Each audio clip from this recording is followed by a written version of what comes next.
Hello, I'm Jerry Rigged, and this is Mass Effect 2, where I'm continuing my side quest missions and exploring the full of the galaxy before I am done with this game. Currently, I'm in Dhaka. I've moved star systems since the last episode. This is where Pragya is, which is where I did a mission. What did I do in Pragya?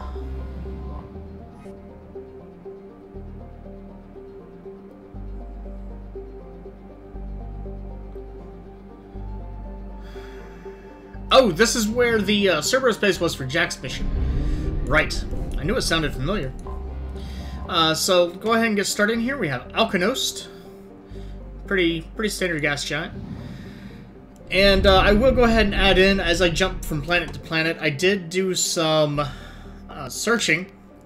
Not really much. I just scrolled down the page, did a search from the wiki, and scrolled down the page. And the bug is... not that it saves it incorrectly. Apparently it does save it correctly, but the journal reports incorrectly. So I saved the industrial area. The journal will say that I saved the city, the residential area, but... and that's Bannock. But the game saves that I saved the industrial area. There's also no mention of any effect in Mass Effect 3, so maybe I made the wrong decision. As Gamayan, and now Dhaka is 100% scanned, which I'm sure will make some people sad.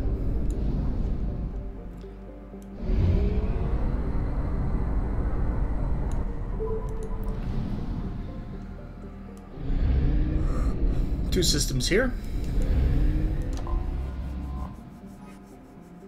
Yam. 90% ocean, but from above, it does look like there's a lot of ground. And some maybe icy stuff.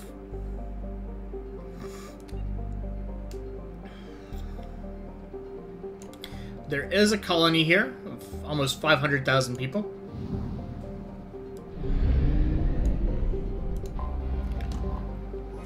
Tefnut.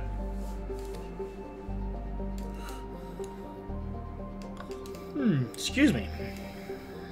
33,000 or 34,000 in 5 space stations.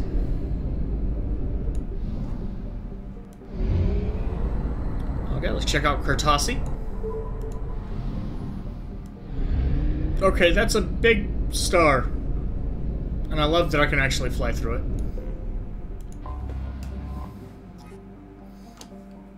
Noressa. Let's see. Oh, yeah, right, because it's becoming a giant star. It says that it's likely that Kurtasi had more worlds earlier in its history, but they've been swallowed.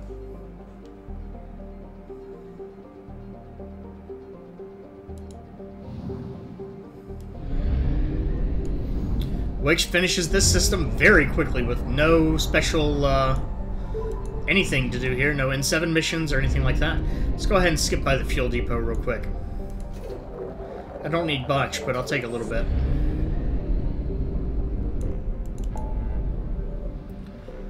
So we got Hades Nexus at 7%. Yeah, I'll go ahead and start do that. I'm just gonna be jumping between these, going quickly. Get through whatever assignments I stumble across. Triodia. Alliance Bulletin Geth have been encountered in the Hakat system. All civilian traffic is prohibited. So it's possible I may get a Geth N7 mission somewhere around here.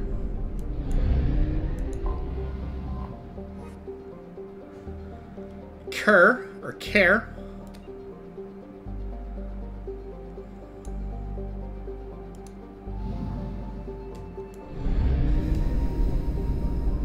Still nothing of particular note. And no anomalies. Evidence of a primate-like spacefaring civilization was found frozen in its equatorial ice, ranging from melted fragments of metal to preserved remains of creatures still wearing suits for extravehicular activity. Further exploration revealed that their habitation centers were vaporized by orbital bombardments. Okay.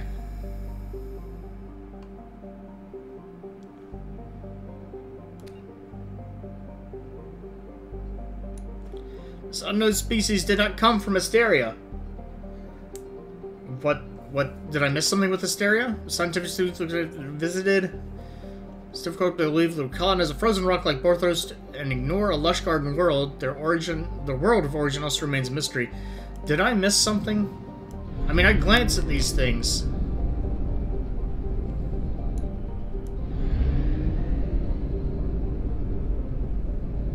Where is Hysteria?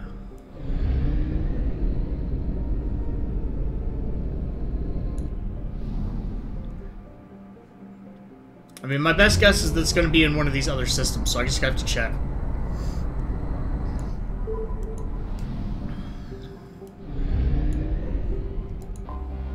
Anomaly detected. Let's see. Armed conflicts have broken up between miners and scientists taking claims to Prothean ruins. Visitors are advised to employ security while exploring unknown regions of the planet. Alright.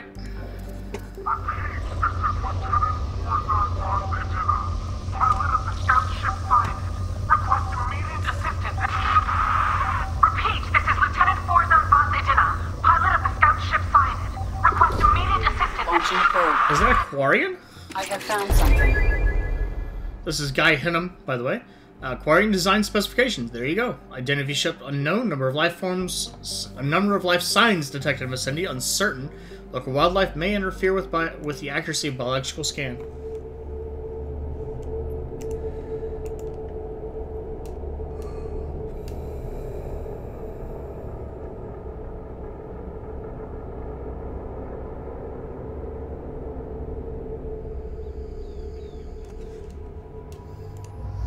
Because of the... Actually, you know what? Because of the probability of death, I'll take this group. I'm okay with this setup.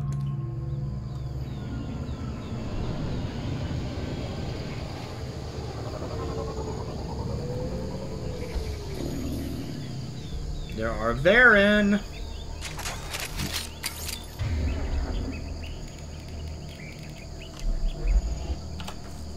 I am detecting a single Quarian life sign in your location. Judging by the suit's erratic readings, the Quarian is badly injured. I am also detecting multiple native life signs near your landing site.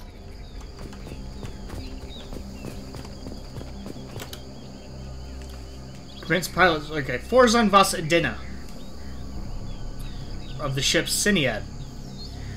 Managed to escape the Geth's notice thanks to some clever work, silencing the Siniad's engines, but the strain on the old ship was too much. The best we can hope for is to find a friendly spot somewhere in the Sheol system.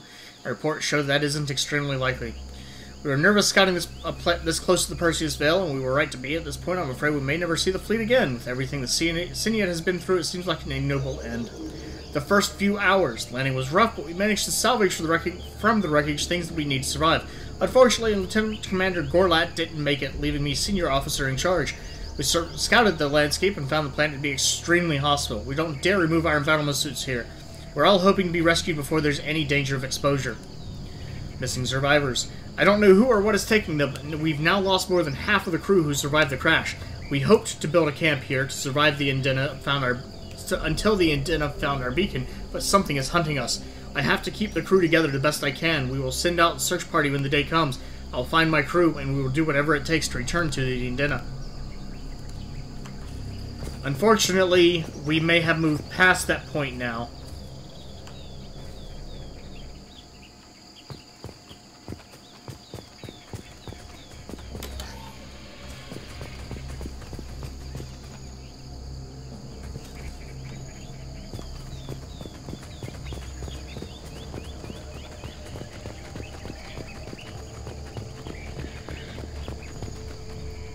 Well past that point. Quarian life signs are stabilized. I recommend securing the area in preparation for shuttle extraction. Incoming hostiles. Reinforcing shield.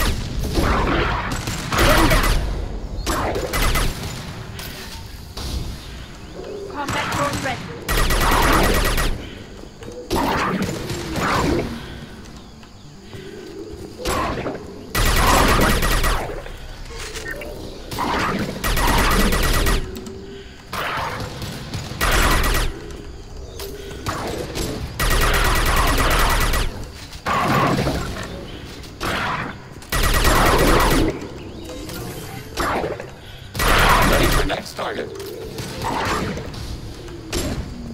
Want some more? Combat zone away! Oh god! Hostiles. We have to get out of here.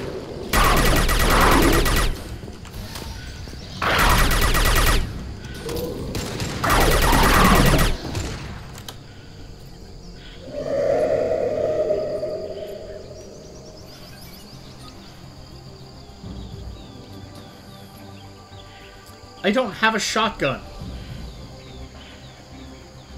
Why did I just pull out a shotgun?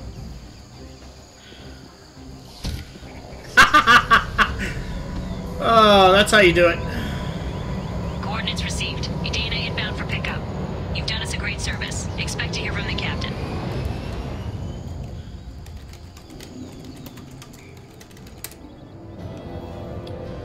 I don't know if there's anything to recover on that planet outside of that first area, but if there is, I didn't get it.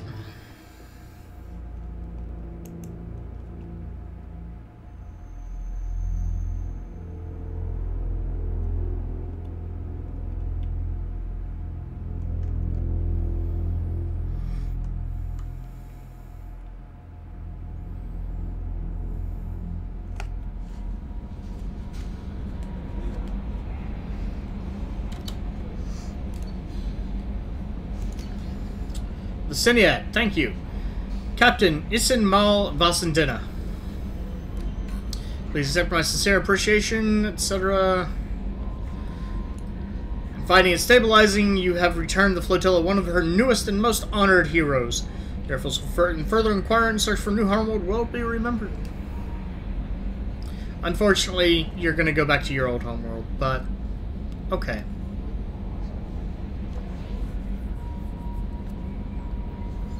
Interesting. I didn't remember that this is one of the books or one of the ships from the book. All right. Let's keep moving.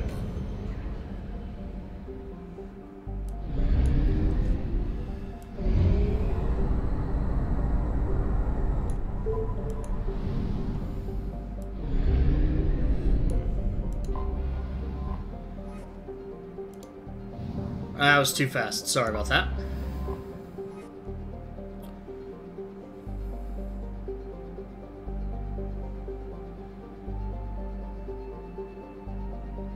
Huh, okay. Apparently it's a mining world where I was used for mining. For, fabrication, for, like, prefab stuff. Which has its own storied history with Mass Effect 1.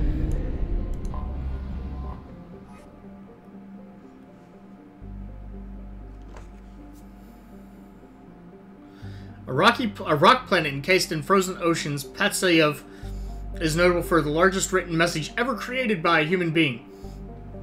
Andrei Kobzar, a disgruntled miner whose fortunes were spent prospecting for Ezo, used a mass accelerated cannon of a local mercenary group's A-61 Mantis to carve a 208-kilometer-long message in the ice, saying, "Zebes Neshigo Net," Russian for, "There's nothing here."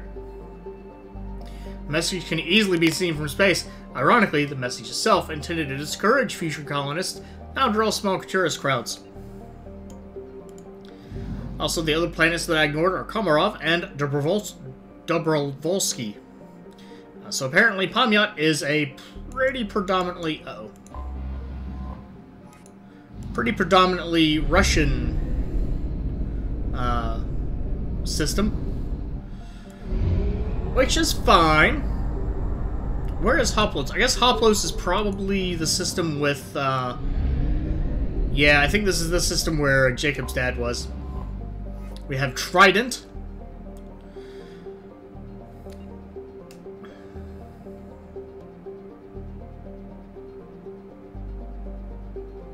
%90 saltwater. Underwater extraction for resources. Due to extreme weather conditions, all traffic to the surface is grounded. Trident Spaceport Control predicts the condition will persist until the end of the hurricane season. Population of 7 million, though. That's pretty impressive.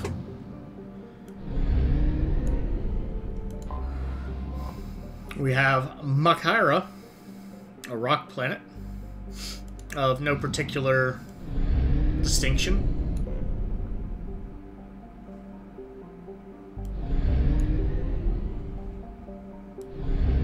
There's something wrong with this. Ah! We have Teleria. Orbits a year every 36 days. It's tidally locked. It's too barren to support life. Okay.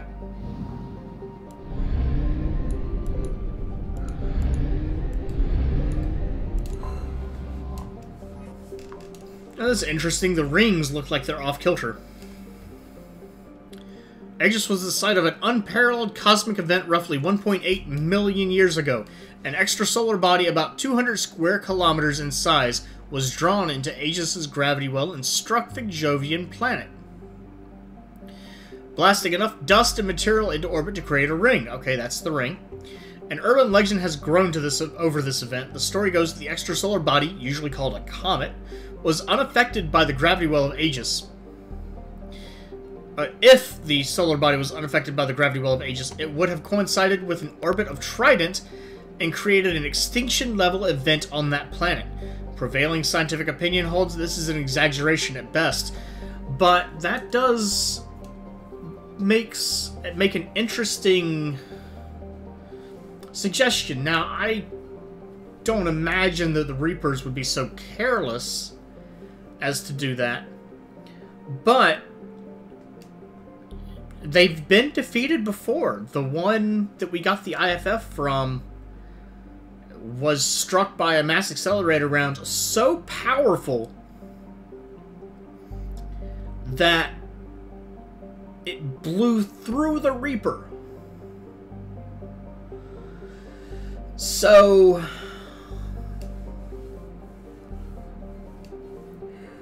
not unheard of. Not inconceivable. Or unconceivable. It's something that could possibly be conceived of.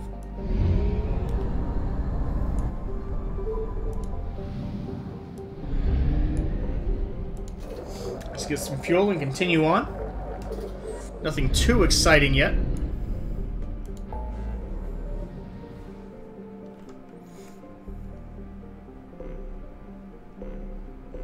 Wait, it didn't finish? How did I...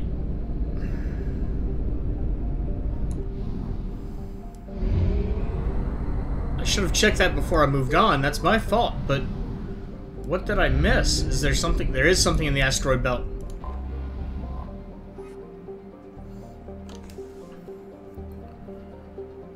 It looks like an interesting texture as well. I'm not sure if that's intended or not.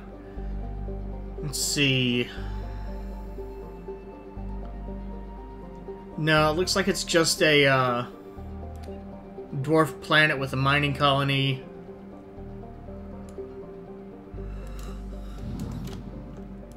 Nothing too particularly eventful. It's not like I don't have the money to afford fuel in large quantities.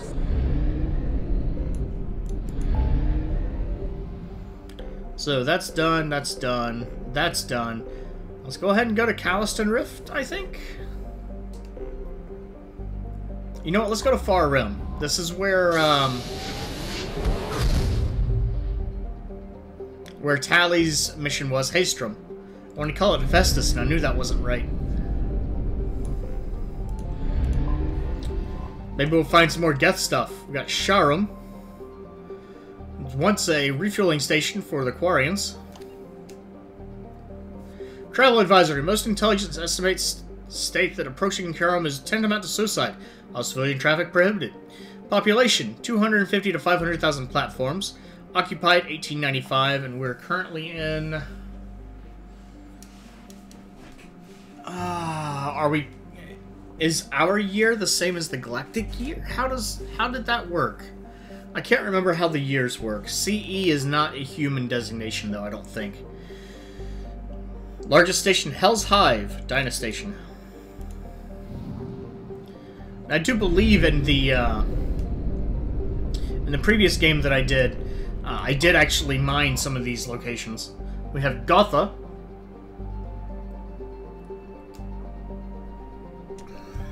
There's been some speculation in the mining community about whether all of the precious metals were mined by the Quarians before they fled the system some 3 centuries ago. Rumors abound that anyone who could brave the Geth in the system could find loads of naturally occurring diamond on Gotha, but this is likely just a starship legend. Travel advisor, Gotha is in Geth space. All civilian traffic prohibited. It's also 100 Earth atmospheres. Jesus, is this a gas giant? Oh no, it's dwarf planet pressure cooker atmosphere. Okay, yeah, wow.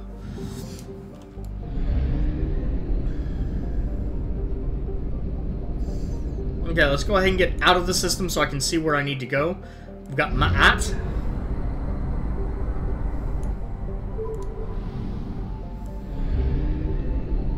One apparent planet, and it looks like it's going to be a gas giant. This could be the most uneventful star system in the game, the most useless star system in the game. Let's see, Amat, hydrogen helium gas giant, 9 times that of Jupiter, 2,900 times that of Earth. Despite massive pressure, its core has failed to ignite into a fusion reaction, qualifying it as a failed star. Let's see, it is believed to have captured all other planet-sized bodies in the solar system as moons or impact events, leading to its name, Devourer. Not intimidated by this phenomenon, the Geth have colonized many of Amat's moons and skimmed the hydrogen from Amat's upper atmosphere. And that is 100%. That is the most useless thing to put in the game ever. Why would you even have that?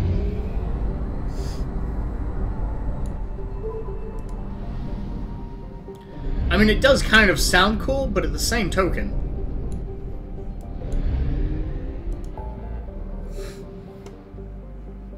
Okay, so that finishes off the far rim. We got Phoenix massing. I've done 20%, so let's go ahead and get in there.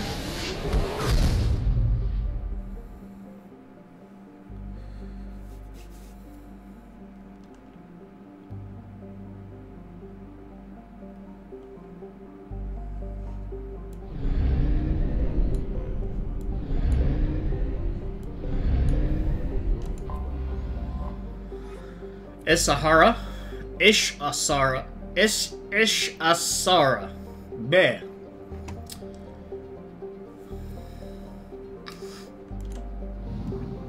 Okay. It's a shipping destination, basically. Well, it's a refueling destination. Pahar, meaning fiery.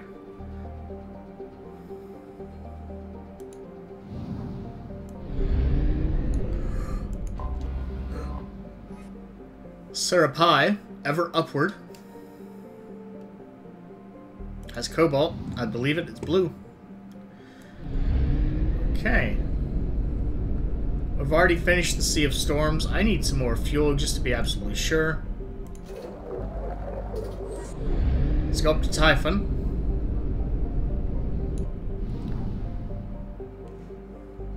Sea of Storms is where... Yeah, this is where I did the Geth mission for Legion. I don't remember why I was in Typhon, though. That is a long way off just to get one scan. Oh, it's Ait.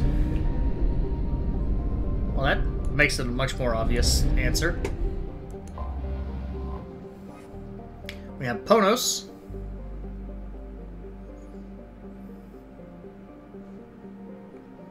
Apparently, Ait is populated?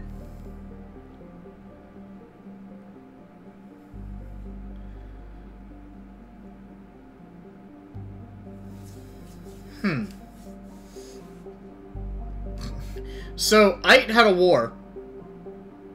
And as a result... Well, Ait had many wars.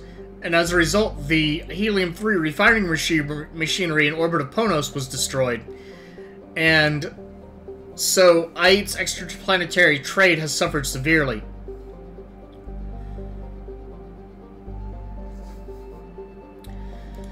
Okay, I'm gonna have to go back to Ait and see what exactly is going on here. I didn't read that the first time, and that could be a very interesting one. Earth-like world. Faint rings, non-giant planet.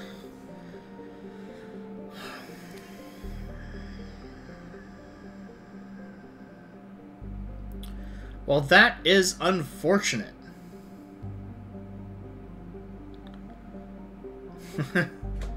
Okay, so there's 1.5 million people here, and apparently its moon, the largest moon, is in an unstable orbit and will impact the planet within the next 2 centuries. That's very unfortunate. I would recommend doing what some other places, like, was it New Terra? No, it was Terra Nova. I'd recommend doing what Terra Nova did, and that is putting rockets on it and moving it into a stable orbit. Basically. Echidna. Let's see, Hot Neptune.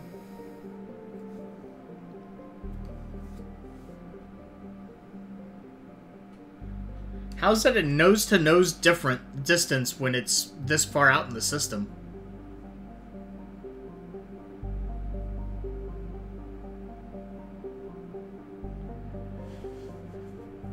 Huh.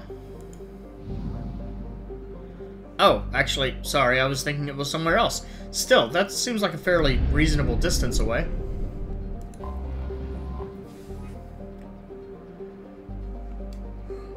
Each city-state of Ait claims rights to exploit the planet for its heavy metal deposits, and as such, they decided to blow up things. Travel advisory: the inhabitants of Moros have set large numbers of anti-personnel and anti-vehicular mines at common choke points across the planet. Records of the mines' locations are extremely unreliable. Civilian travel is not advised. Welcome to humanity. So Typhon is done. Let's get to Salahil.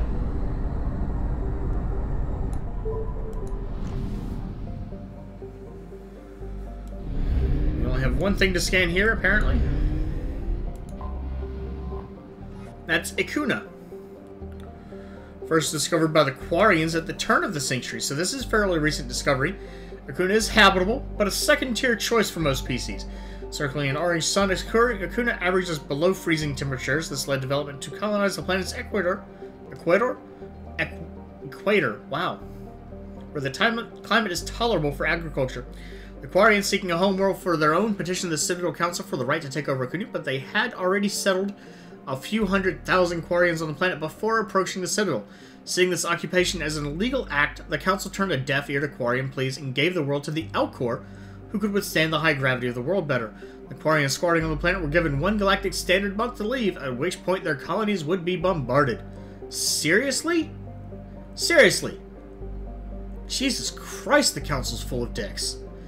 The junk left behind by the fleeing Quarians clogs up portions of the landscape to this day. Congratulations. Non-Elcor visitors are advised to use personal or vehicular Mass Effect fields to lighten the pressure, as the surface gravity would otherwise cause health and mechanical problems. Population 220. Wow, that's a lot of Elcor. 221.25 million people. Okay, let's go to Komos.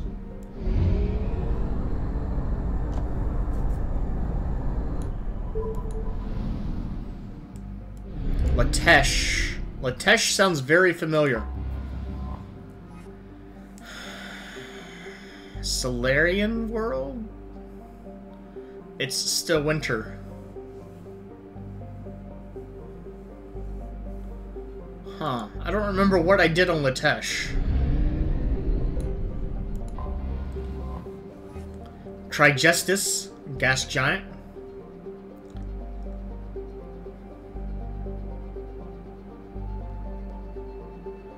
And it is believed to be an extrasolar capture, interestingly enough. Okay. That finishes this system. Or this cluster. We have used half our fuel. That's fine.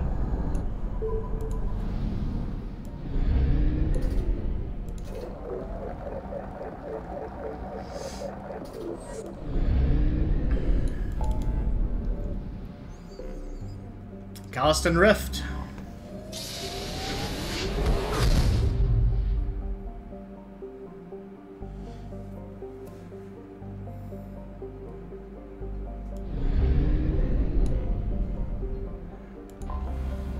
We have Partholon.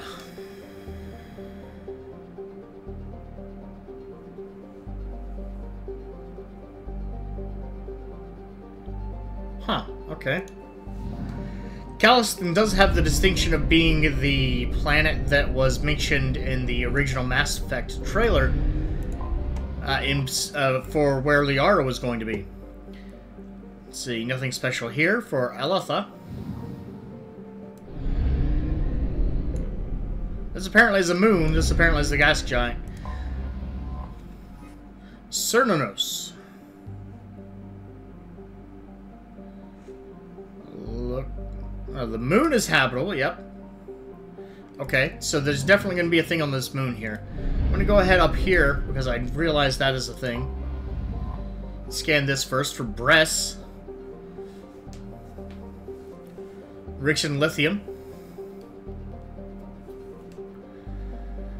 Being robomined.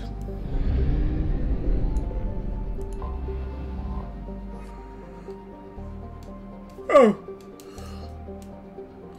Naturally, Calliston. Yeah. Volcanism. Plant-like life on Calliston is not carbon-based and photosynthetic, but silicon and thermosynthetic. Interesting.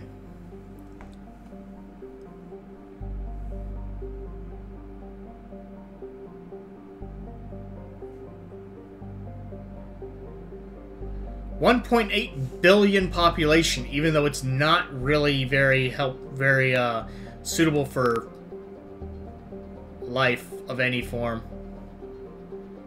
It doesn't say who inhabits it.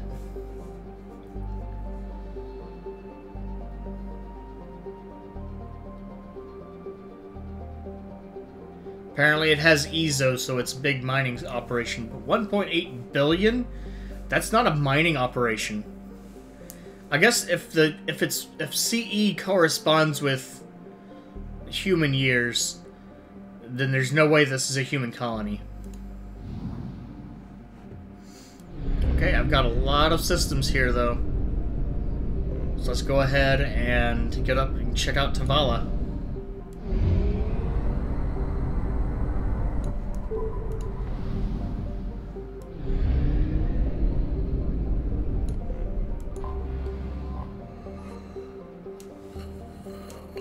We have Matrum.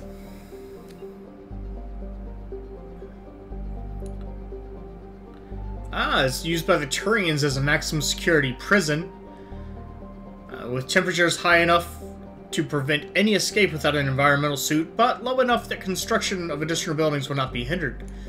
Over 500,000 prisoners are detained on Matrum, only a handful which ever managed even a temporary escape.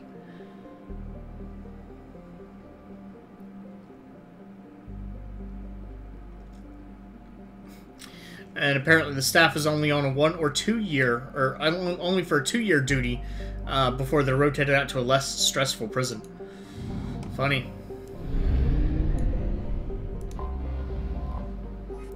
Hey, here's that ring again. I guess that's just probably a lighting effect, I guess. We have Cautious. Ironically enough, a planet with 9 supervolcanoes.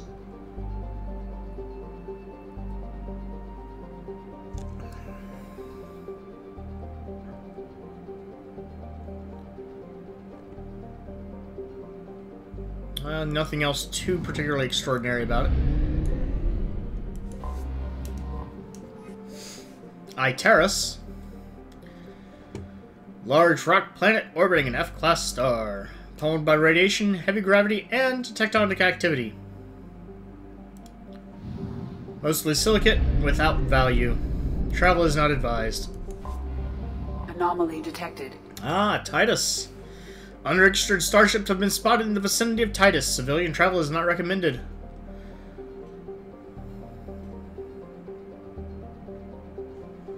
Apparently, it's a planet that is often the origin of jailbreak attempts There's a piece of on... crap mech on this planet's surface. If you think you can get it to work, you're freaking welcome to it. Welcome to it. Repeat, there's a piece of crap mech on this planet's surface. If you think you can get it to work, you're freaking welcome to it. Welcome to it. Launching probe. Huh. Jumping on our sensors.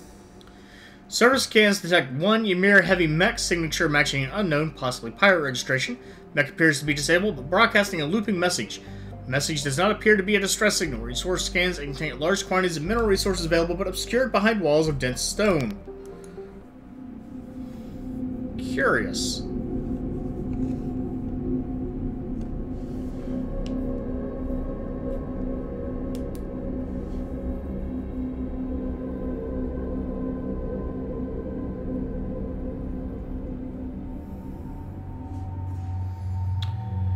Not knowing what I'm coming across, let's go ahead and take my primary squad.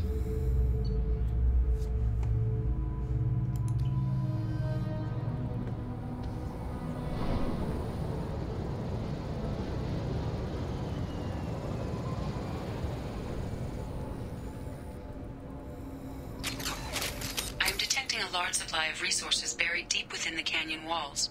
Heavy explosives will be required to excavate them.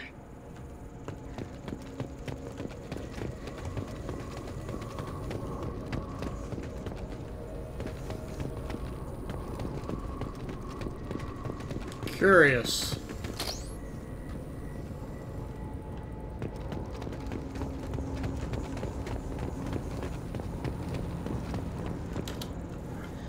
I paid Harriet. Oh, hey, Harriet from Omega. Good money for this useless heap of signal error. Detected serious caches of resources here on this planet, but memory leak detected. Alright, I said, sure. The thing leaks fuel like a Volus after a mug of Rinkhole, but I can deal with that. So I took off and laid out a trail of power cells leading from where I unloaded the mech to bad package release, please restart. So I could at least get the thing moving, and now illegal fault detected won't even move, the damn swindling Elcor.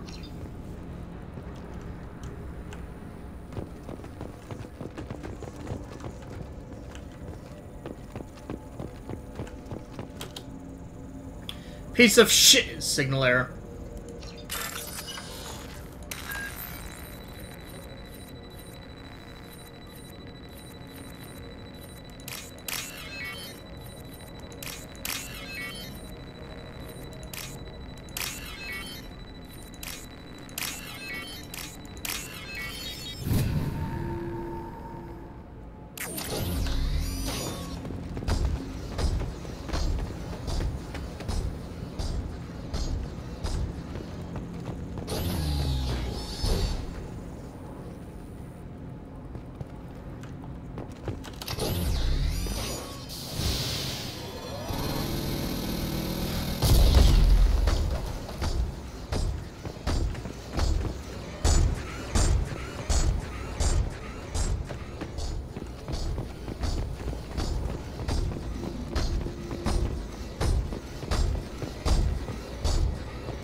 There they are.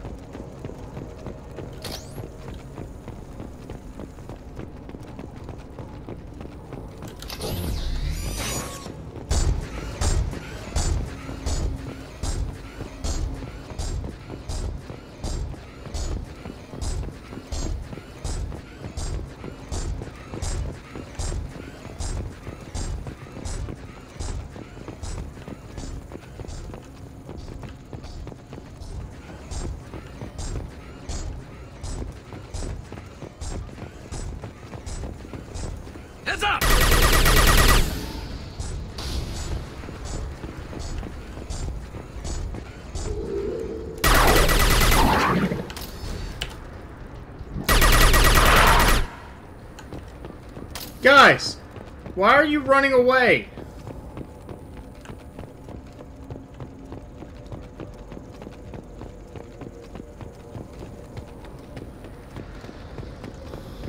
Also, why the hell did we not just bring in the shuttle?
Alright.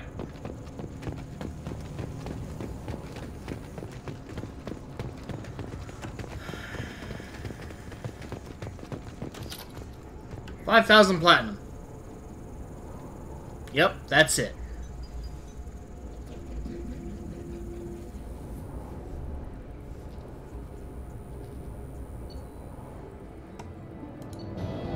Apparently Cerberus gave me some money too.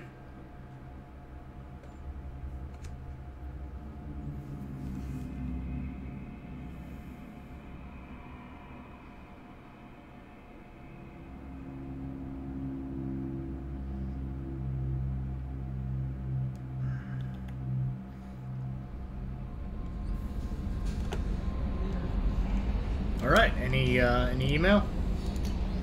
No. Let's keep moving.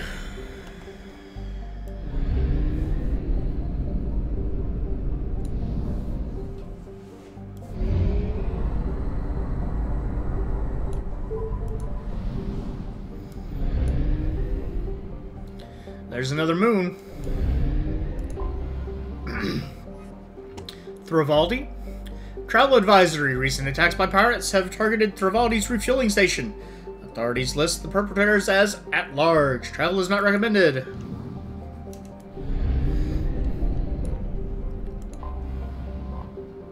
Surtur! Robo-mining, lucrative, etc.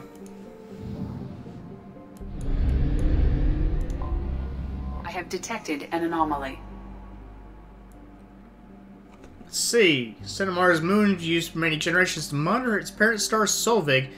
It has no atmosphere to interfere with solar observational equipment, which is critical at this juncture. The star recently showed signs of erupting prematurely into a red giant. So that's the second time that a star... Huh. In preparation for the day when the critical warning goes out, the extranet channel from Centaur's research station is given top priority through the comm buoys in the system. The chance of such a signal being received over the sun's magnetic interference at that time is low, but relegating it to a lower channel proved politically untenable. Magnetic shielding failure detected. Catastrophic solar radiation exposure Launching probable. probe. Magnetic shield... Scans have found something.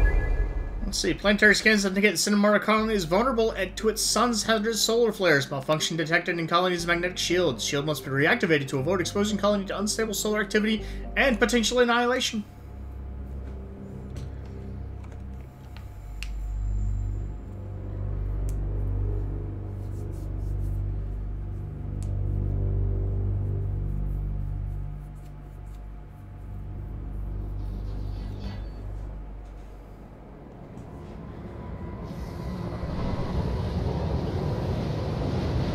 I do this one earlier? Not earlier, but I did this in my previous run, I think.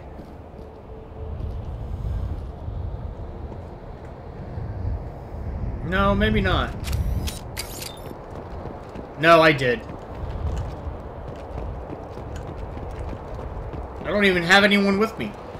There's explosive things for no apparent reason. Just to blow shit up.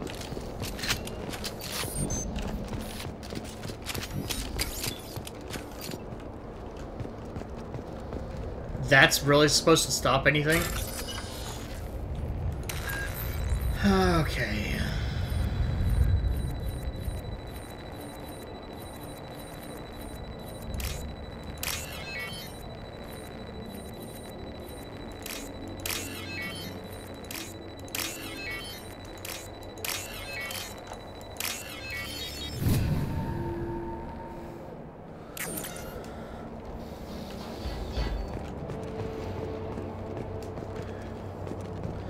This was a little bit trickier, I believe.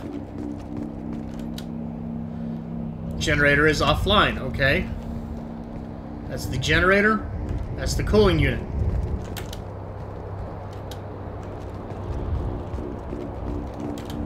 Activate the cooling unit.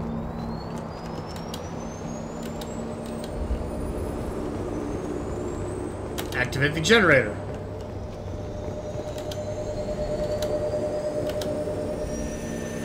Is there anything here to scan before I'm done? No? Okay.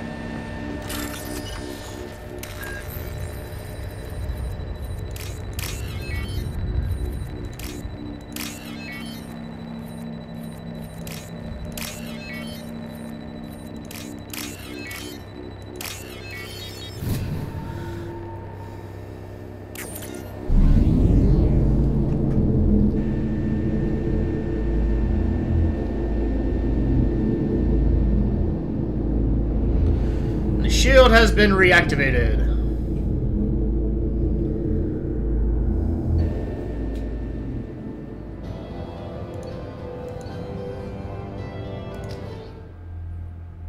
Apparently, I found credits there.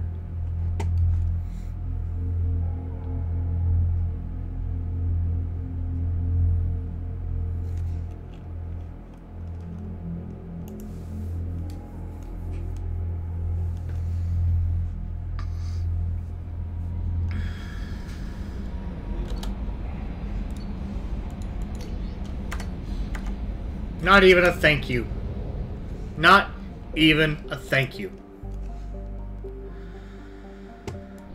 Alright. Let's go to Yakawa, where I must have done a mission earlier. Say earlier, before. Kurumto. Don't recognize the name.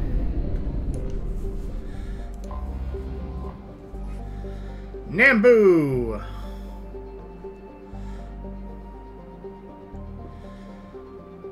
Its moon is the smallest moon known to be tectonically active in the Milky Way, covered with bright features.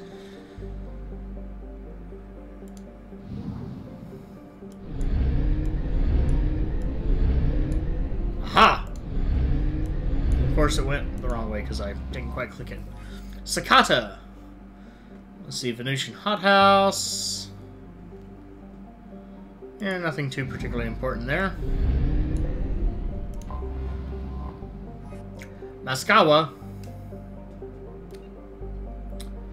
Let's see, because of similar conditions on the Volus homeworld Irune billions of years ago when it first formed life, a large Volus university, the 10 Clan Academy, hosts symposia on the planet's surface.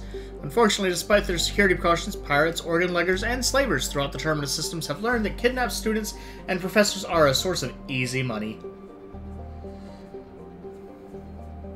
It only adds to the university's reputation as a visit to the, or tenure at the academy is a clear mark of commitment on any scientific resume. 40,000 population, founded not that long ago, really.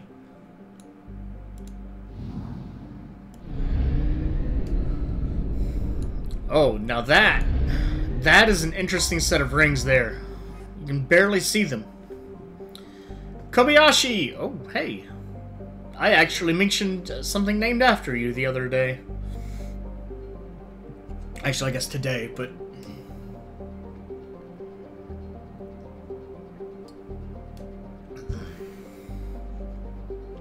Law enforcement authorities of Moscow categorically state that their effective range does not extend as far as Kobayashi. A statistically significant number of distress signals have been broadcast from within the 1 million kilometer mark of Kobayashi. Civilian traffic is not advised.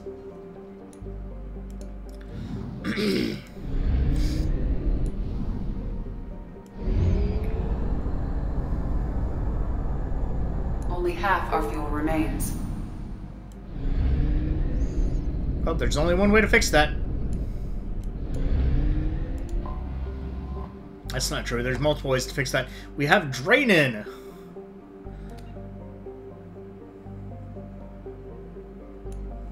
Let's see.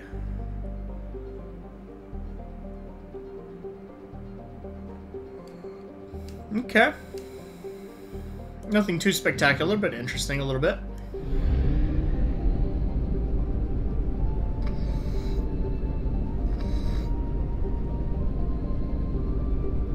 Okay, I don't want to get too far away from here. Agnin!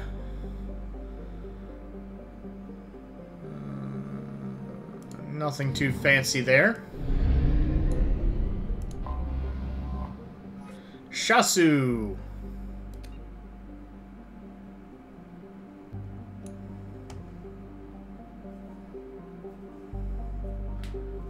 Huh. So there's a theory that during the cooling of the star system, Shasu first orbited Agnin, but was eventually pulled from that orbit by the gravity wells of other planets, permanently draining. Okay.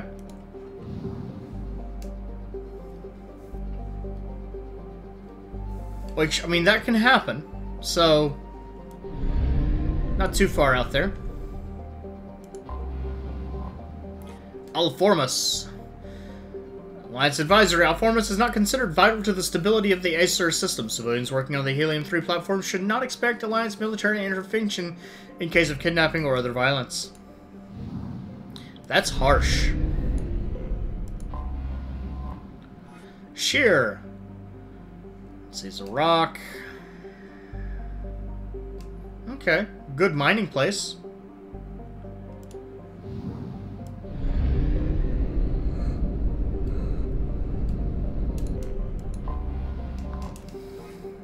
Temgata. Remote and largely unexplored. Unfortunate.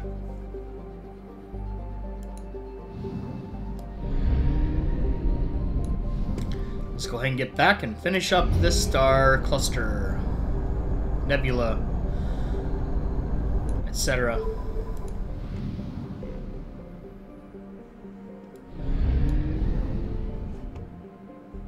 No, that's not what I wanted to do.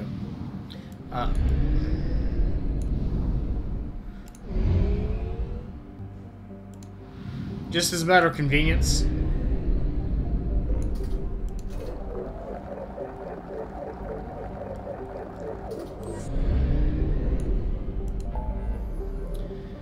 Okay, I'm getting there. I'm getting there.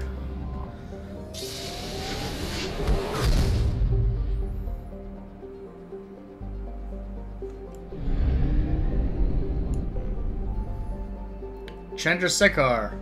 Okay, I've been to Ver already. Tesho, gas giant. Nothing fancy there, I don't think. Hebat.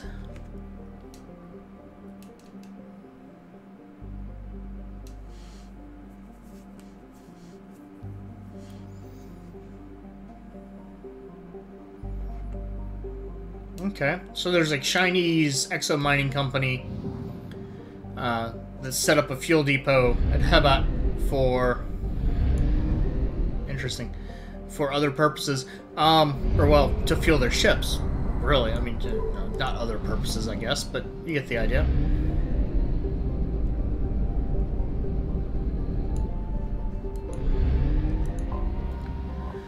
We have Thropto. Gas giant, 100 moons, extensive rings. Okay.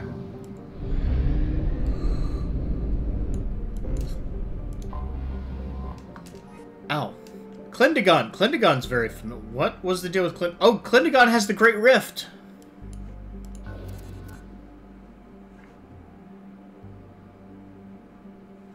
Clindagon doesn't have the Great Rift.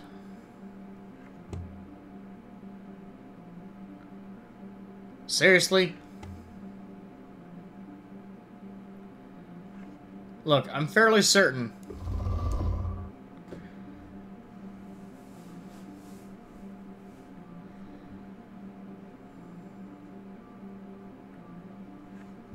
I'm fairly certain in Mass Effect 1 there was actually a texture for it where it had a rift. Clindagon, its most striking feature is the Great Rift Valley that stretches across the southern hemisphere. There isn't anything in the southern hemisphere. I looked. What is most fascinating of the rift is it does not appear to be natural. Geological records suggest it is the result of a glancing blow by a mass accelerated round of unimaginable destructive power that occurred 37 million years ago. So maybe this was an episode that got cut? I don't remember. I would have sworn that I was ranting and raving about millions of years and so on and so forth, but regardless, the short version is if every million years, every 50,000 years, there's a galactic rising of civilizations or civilization. That means that there are 20 of those cycles, 20 cycles every million years, which means 20 times 37 is going to be basically 75,000 or 750? Yeah, 750 rise and fall across 750 civilizations. I wouldn't expect most planets to have any semblance of not being strip mined, let alone the full breadth of a billion years. Which is, I think I came out to, was it 20,000, I think? That would make sense. 20,000 civilizations rise and fall, and in the breadth of a billion years, the galaxy doesn't really change that much, because it takes more than a billion years for a planet for a solar system to be born, let alone a planet to become habitable and so forth.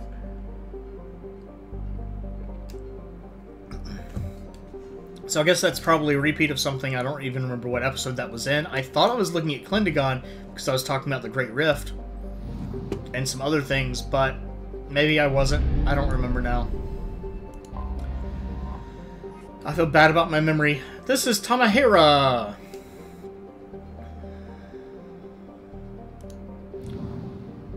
I wonder if they got the planets backwards. Maybe that's what happened. Maybe the planet where it was fired from has the texture. Maybe that's what happened. I don't know. You have Kantra. Doesn't seem too spectacular. Water, ice at the poles. And that's 100% for Sanctuary. There. I've been to Ver.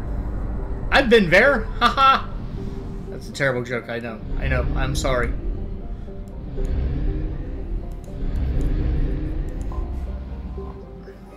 Sorrow. 80 moons ranging from radius of 50 meters, well, I guess 50 kilometers, to 2,000 kilometers. The Asari Chersikor Council has established an observation post on one of the larger moons to study the planet's twin storm systems.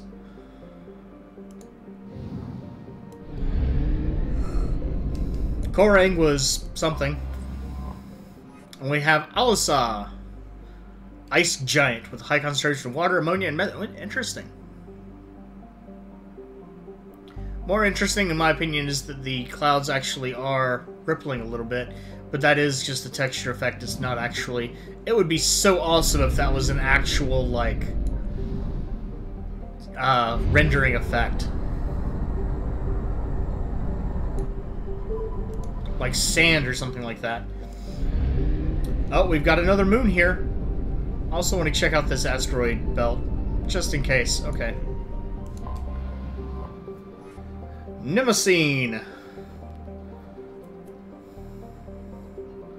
Early probes of Thorn showed evidence of a minor gravitic anomaly in the northern hemisphere, and this area of unexpectedly low mass did not move with the prevailing wind patterns. When an investigation was planned by the Besserell Institute of Planetary Science, the school ultimately sent an expedition to study the famed deep anomalies of the gas giant Ploba instead.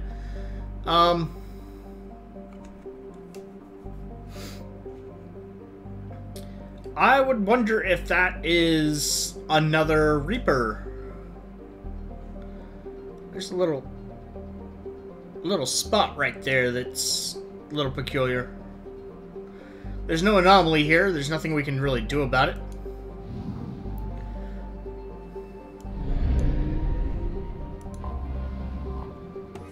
Leith.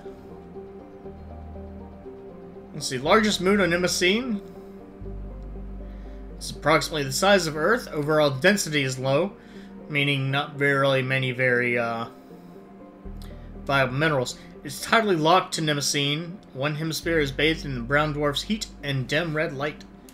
The moon experiences constant weak tectonic activity, driven by tidal fluxes of Mnemosyne's gravity rather than Leith's own internal heat.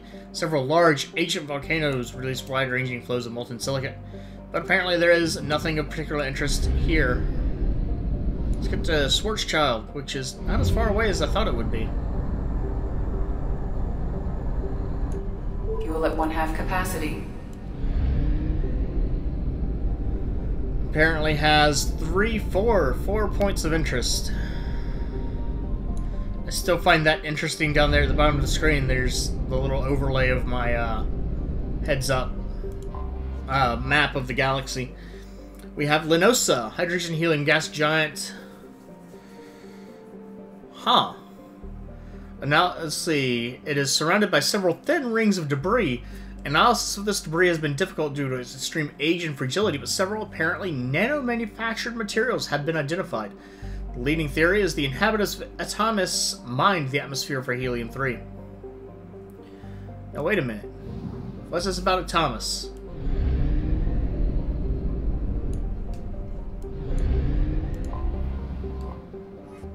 Rahali. Gas giant, 12-kilometer, our moons are tiny.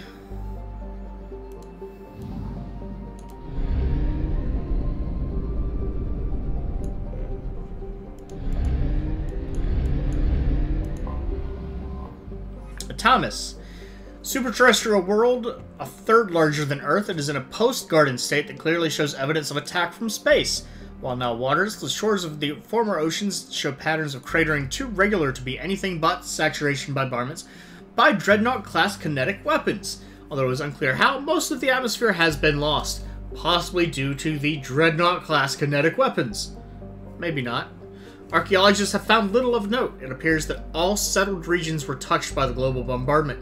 The few relics found suggest an advanced spacefaring culture thrived on the world somewhere between 20 and 40 million years ago. Think about that. Again, just in the course of the Reapers just destroying everything. The level of antiquity makes it impossible to estimate the world's forming population or guess whether it is the race's homeworld or a colony.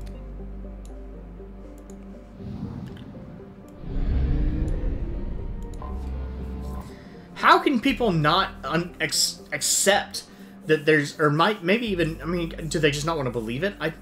In light of evidence like this, where it's like, just reading the codex entries, where it's clearly this historic, millions of years old civilization was bombarded from space again and again and again throughout the fossil record of all these planets. Typical Venusian greenhouse world, Atahil is only of note for scattered craters. Though flattened by millions of years of high pressure, the marks of orbital bombardment strikes are unmistakable. It is generally accepted among academics that whoever hailed from or settled Schwarzschild's second planet, Thomas, must have had outposts on Ada Hill as well. And there you go. Again, here's a situation where orbital bombardments. It's obvious, apparently.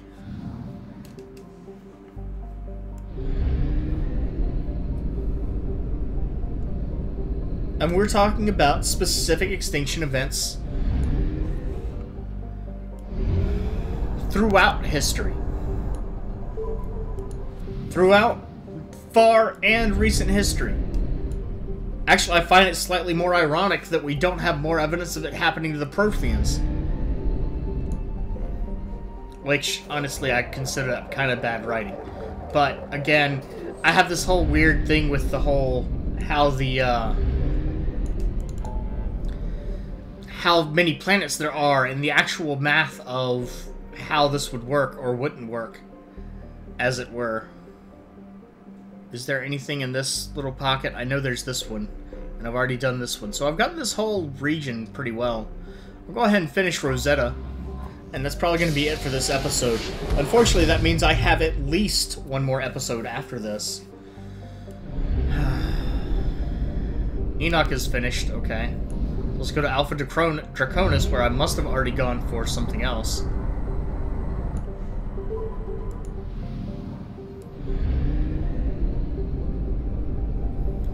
$2175 Aya.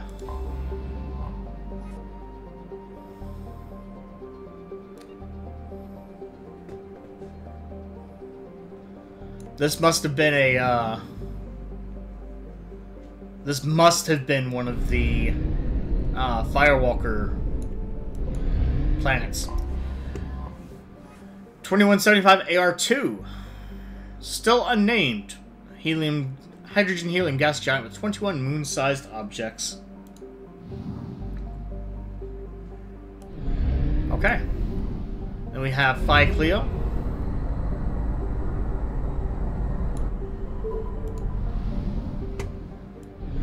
Also with 2 locations. We have Selene. It's within the frost line where... So here's this thing. This is saying it's within the frost line where gas giants do not normally form. This game is from, I believe, 2009. And I believe since it came out, there have been basically leaps and bounds in discovering extrasolar planets. And not extrasolar planet, you know, planets in other solar systems. And I believe it's been surprisingly common that the interior planet is a gas giant. Now, I could be wrong on that, and hey, if you have more information on that, correct me, because I would be curious to know the truth.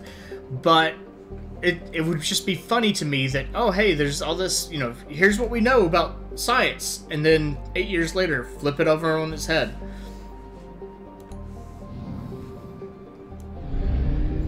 That said, there have been some games that I've played in the past that have taken that concept itself and flipped it on its head. We also have Parnassus. Let's see, boiling hot rock planet. There's no history of the planet or its government. What? Okay, that sounds very interesting. Boiling hot rock planet with extreme tectonic activity. Parnassus is home to many volcanic mountains. Surface scans reveal several geothermal and solar power stations tapping the planet's abundant energy. There is no history of the planet or its government in Citadel Council records. Given its proximity to the mapped and recorded planet like Silene, someone must have deleted Parnassus from the database. I wonder if there's someone who said the Reapers are a thing and we must protect ourselves, and so they went to Parnassus, this very inhospitable world, and made underground bunkers and things like that, and just wiped it from the record, just like Ilos.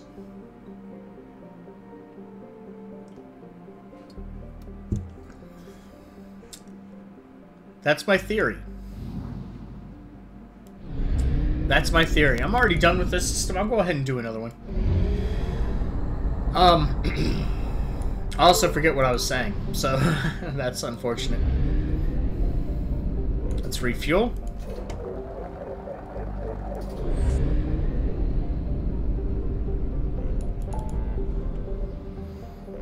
We got Sigurd's Cradle's done, Omega's done.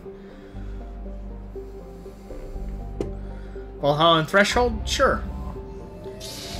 At the rate this is going, there may only be one episode left. This is where the migrant fleet is. We got Paz and Micah. Well, I can tell you which one's closer with a fair degree of accuracy. Jeez, really? We have Garvug. Let's see, given to the Krogan. Technically life-bearing. Small farm belt, well-insulated marine life. By the turn of the century, the Krogan had completely adapted, bringing hundreds of younglings per family in vast underground bunkers. Dear God. By the turn of the next century, Garvug's narrow strips of coral reef had been destroyed by overfishing and pollutants, and excess Krogan took to the stars to find another planet to consume. Garvug was treated as an object lesson by the Citadel Council. The Krogan could not be trusted to check their own numbers. Today, Garvug is a frozen wasteland home to corporate eco-engineering efforts trying to implement sustainable agri and aquaculture practices. Krogan enforcer packs are a constant threat, and the corporations pay mercenaries well to keep their operations safe.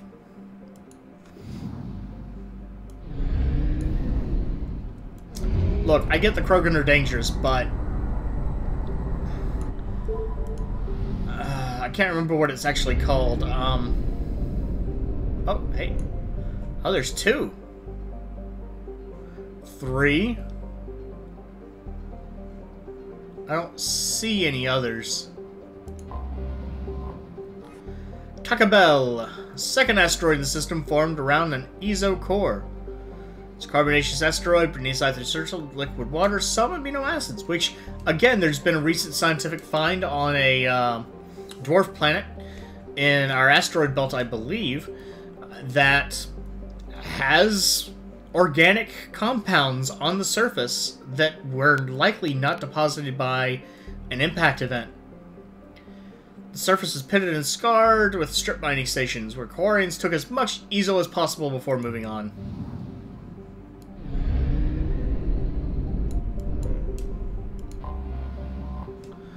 Farlus.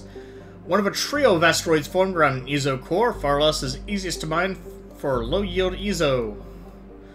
Currently, asteroid is surrounded by Quarian mining ships extracting fuel for the flotilla. The Ezo isn't a fuel.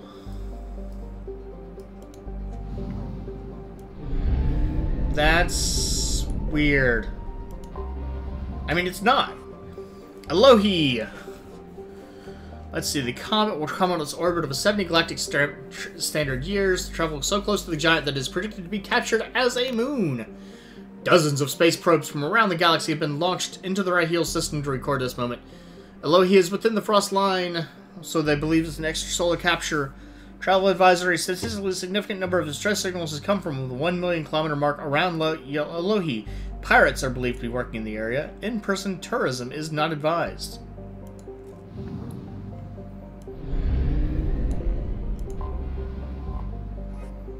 Duma, home to 51 moons, including the prebiotic moon Anafiel.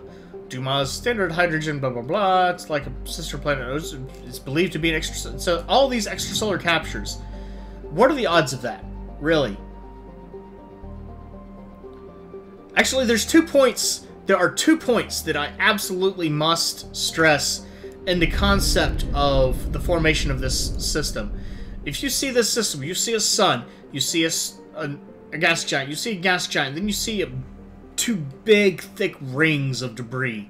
Now, this is not how an asteroid belt would look. It's true. But, you see 2 thick rings of debris. There's no way that these planets came into the solar system in one of these trajectories. And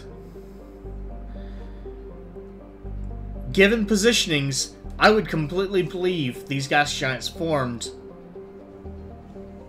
in this system.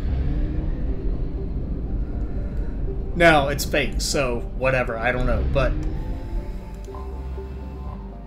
we have Israfil, the largest of the Ezo trio. Israfil is a cyclic, heavy, blah blah blah, 40 species of microorganisms in its liquid water. Exotic humanoid what? And was blamed as the source of the pride. Oh, interesting. Used by the terrorist group Totenkopf in their attack on Gagarin Station in 2184. What year is it?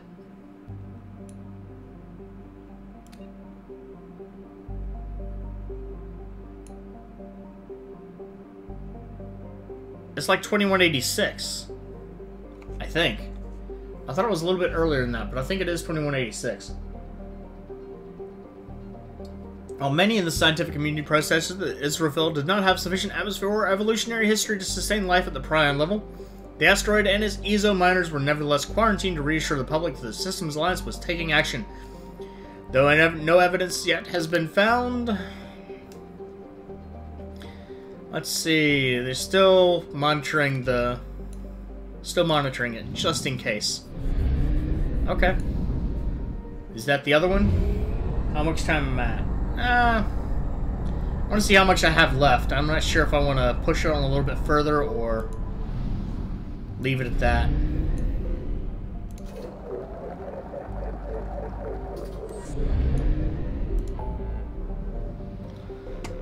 Let's see. I have... Oh, wow. Yeah, this is just going to be one episode left. I've got 6 locations. One of them does have a mission, but still. Between these 6, I think that'll be a single episode. So, for now, if you have any comments on the game, gameplay, my own performance, or anything in general, do feel free to comment.